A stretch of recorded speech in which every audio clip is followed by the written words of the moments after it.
मित्रांनो, big boss मराठीचा हा 14वा आठवडा म्हणजे फिनालेचा आठवडा आहे. सध्या बिग बॉसच्या घरामध्ये टॉप 6 कंटेस्टंट पाहायला मिळतात.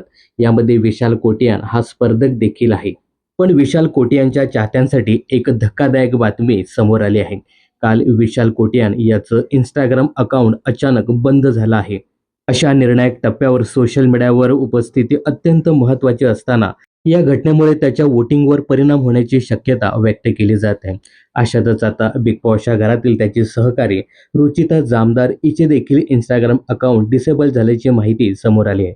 दोन्ही कलाकारांच्या अकाउंटबाबत अद्याप कोणतीही अधिकृत प्रतिक्रिया आलेली नाही. पण रुचिता गेल्या काही दिवसापासून विशालला वोटिंग करा असं अपील करताना दिसते. अशातच तिचं देखील अकाउंट बंद झाल्यामुळे विशालचे चाहते प्रचंड नाराज झाले आहेत. आता हे अकाउंट्स पुन्हा सुरू होतात का आणि त्याचा विशालच्या वोटिंगवर किती परिणाम होते याकडे सर्वांचे लक्ष लागलं आहे. तर विशाल आणि रुचिताचं हे अकाउंट अचानक बंद केल्यामुळे काही चाहत्यांनी नाराजी व्यक्त करत कुणीतरी मुद्दामून हे सगळं करतंय असाही आरोप लावला आहे. तर तुम्हाला काय वाटतं, विशालचं अकाउंट हे जाणून बुजून बंद केलंय का? याबद्दल तुमचं काय मत आहे हे कमेंट्स बॉक्समध्ये नक्की सांगा. आणि विशालच्या खेळाबद्दल तुम्हाला काय वाटतं हे सुद्धा कमेंट्स करायला विसरू नका.